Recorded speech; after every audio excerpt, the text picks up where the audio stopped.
Hey, what's up YouTube? Today we're going to be installing a Wilwood brake kit today on this 68 Chevelle.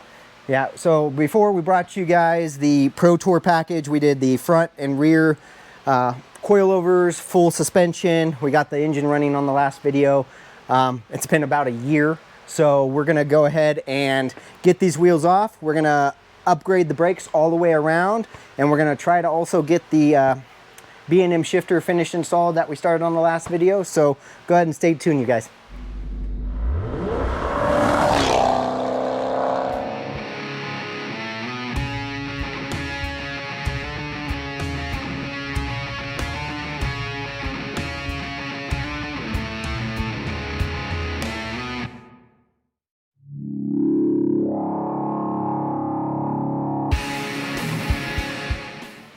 Socket should fit in there. Yeah.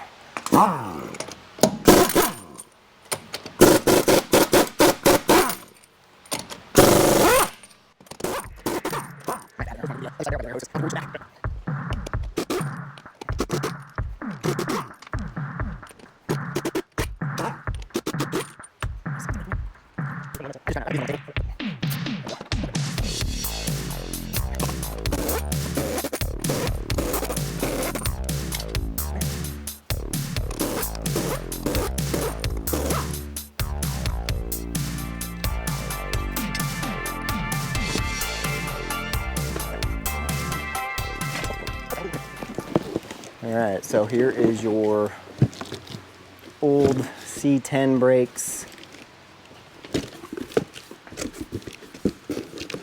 This is what we're going to be converting.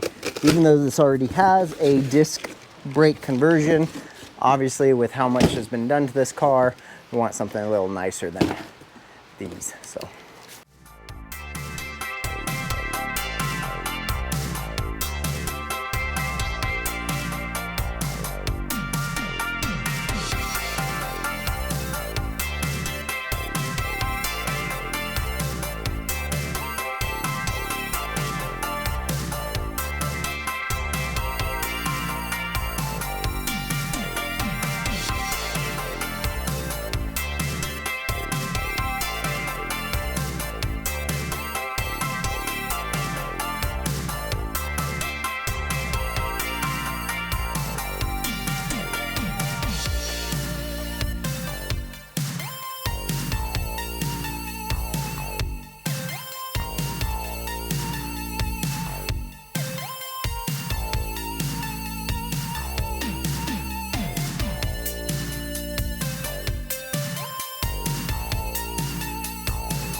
All right, you guys, so you saw me here in time lapse, saw me pull this front spindle off. Of course, yours may be different because this has already been converted to tubular control arms and everything, and to disc brakes, but same process. You should have a spindle.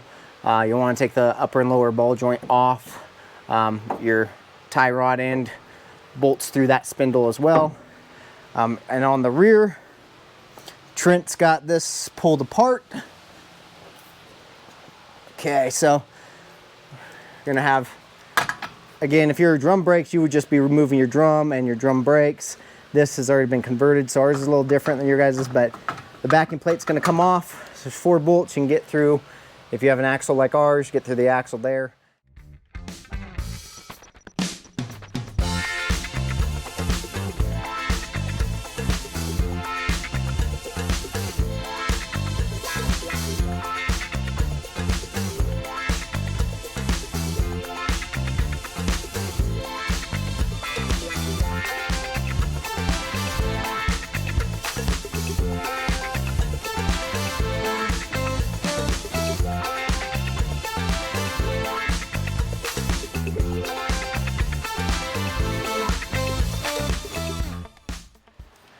All right, you guys, so apparently not really realizing it, this axle has been swapped from a 10 bolt to a 12 bolt. So the bracketry for the rear brake assembly is actually different from this Wilwood kit. So we're gonna see if we can outsource a different caliper mounting bracket, because the backing plate from the factory axles should work. So we're just gonna finish the front brakes for you guys, and we'll kind of go from there. So we'll have Trent kind of show you guys where we're at. There we're at. Okay. All right, so we have our new spindle here. Getting ready to install this. It's gonna line right up on our ball joints. Like, again, you guys, you're either gonna have factory control arms or you're gonna have these QA1 control arms. So it should just drop right onto its factory location. And then from there, we can go ahead and get the bottom nut started. We're gonna reuse these nut and washers since we know they're new. Oh.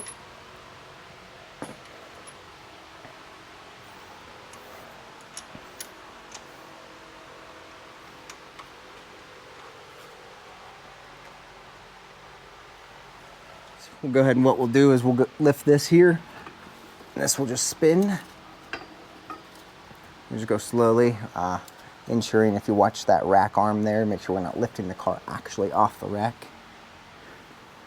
And this should come up like this. Keep going.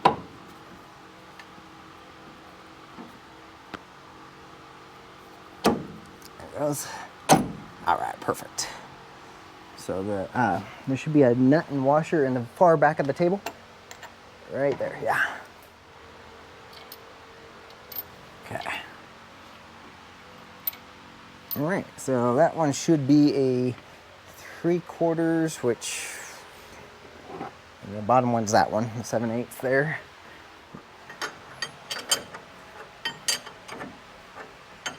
Nice. Just go all the way till it's real snug.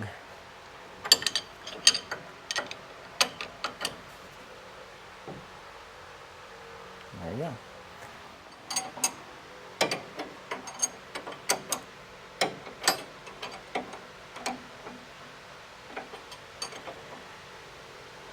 Cool. All right, let's go and lower that down. Am I going up? That way. Yeah, there we go. There we are. Camera's on it. There we go. Take that. All right, now we can snug those down a little bit more. There we go. Tap that through. Hammer. And go ahead and tighten that bottom one. And tap that through there. See if it'll go. It's gonna hit the top of that, isn't it? Like so. I keep freaking butterfly. What's going on with your fingers? See, man? I knew I dropped the other one. See? There it is. There it goes. right in. And Oh yeah. yeah, bend this one. One here, and get this one to bend over as well. Perfect. All right. That's just so they can't back themselves out all the way. Okay. So now, the kit, you guys, comes with new bolts for the fronts. So we're gonna go ahead and, all right, you guys, so this is the new backing plate. It's gonna go ahead and go on. There is a paper dust shield that comes with the kit. And slide that on as well.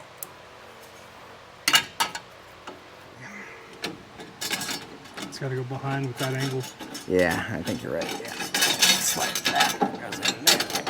Like that. And then we're going to slide it behind that one. That makes sense because this acts as the lock washer. Yeah. There we go. Easy peasy.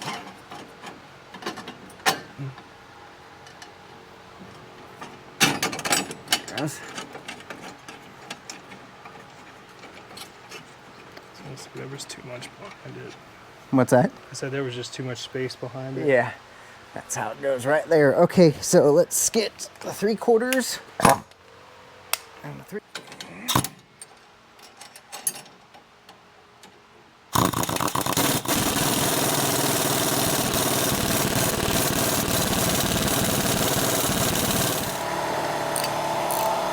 I just have to do it this way. Yeah, we'd have to. Go ahead and tighten that right there. My phone.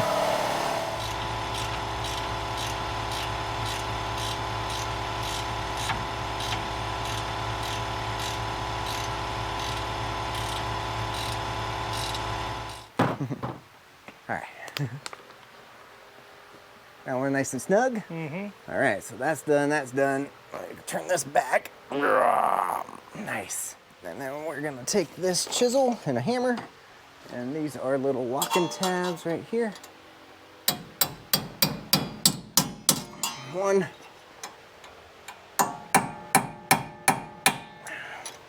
Hard to get behind that one. Yeah, that works. Lock that one over like that. All right. Okay.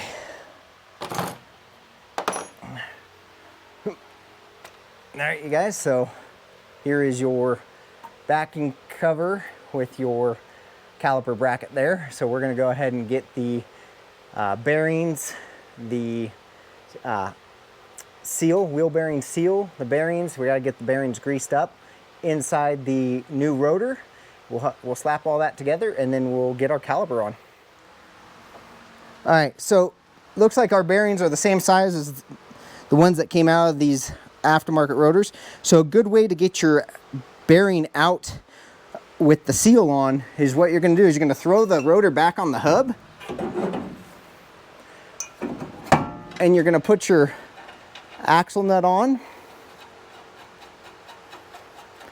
You're going to use the nut to catch the bearing and the seal. You're going to cockeye the rotor and you're going to pull. Just like that, you get the bearing you need out and you get the seal off. And you just walk it over the bolt, take the bolt back off. So now, since we know this fits, we're going to change out the seals. These bearings are already pre-lubed because this car has 0 miles on it, but we're going to add a little extra lube onto the race, just kind of inside the housing here. A little bit extra off our hand. So you're going to go ahead and put your large bearing in the backside. The seal has a taper. The taper is going to go towards the hub, so basically the flat surface facing up here, not this way.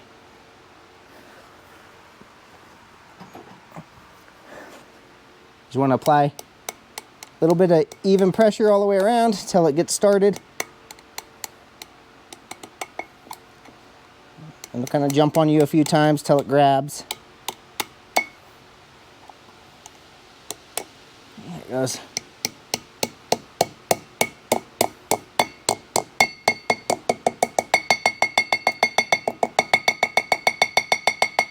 Make sure it's even all the way around.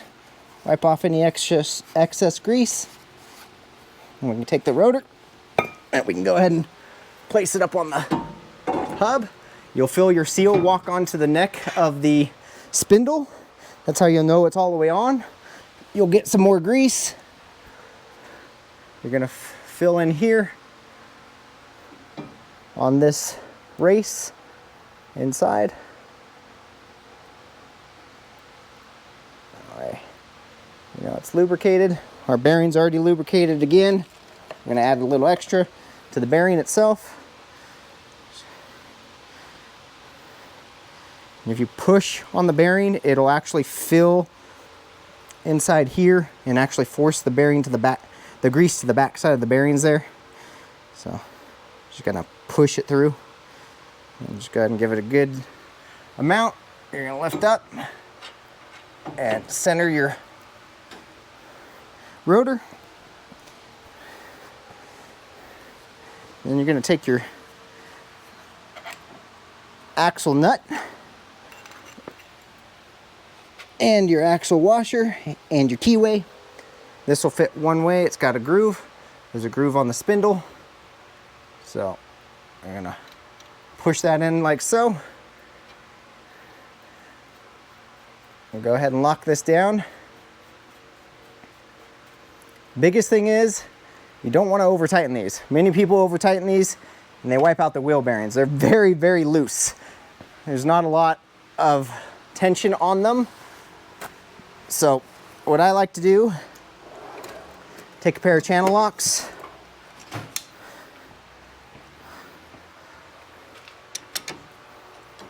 Just go with channel locks until it's tight.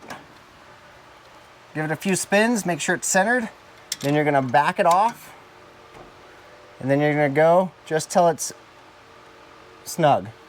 Till your alignment hole lines up for your keyway. Make sure it spins. You want about 1.5 turns. That's it. And then put your keyway back in, or your cotter pin.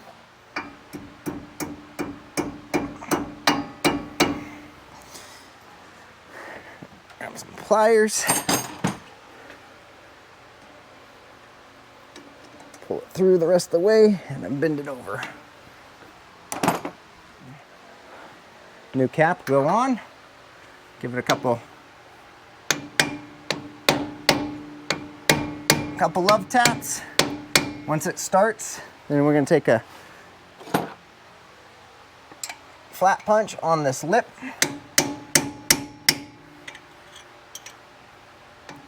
Just kind of try to get this thing to pop in place. Sometimes you're going to have to kind of crush these a little bit to get them to start. There it goes.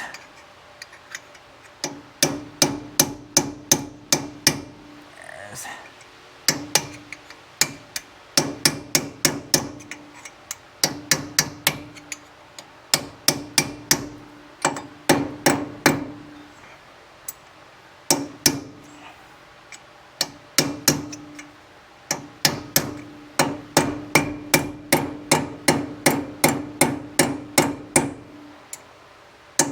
As long as they seal, it'll keep all the dust and water out of your wheel bearing.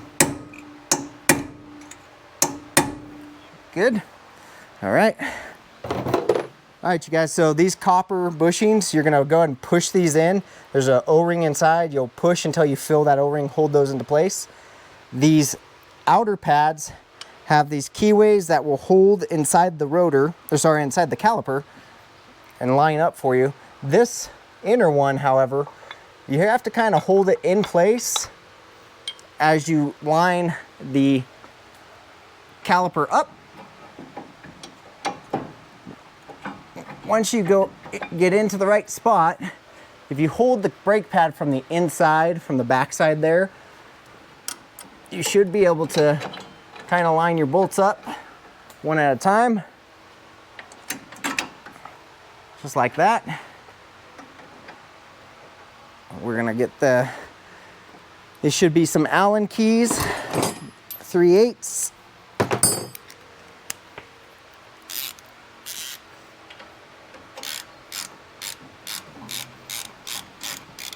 Make sure they both get started properly.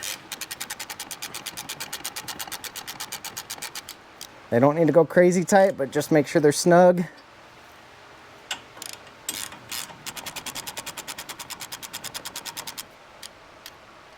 If you look inside here, you can see this inner pad sits on that bolt, on both top and bottom there. So that's how that pad gets held into place.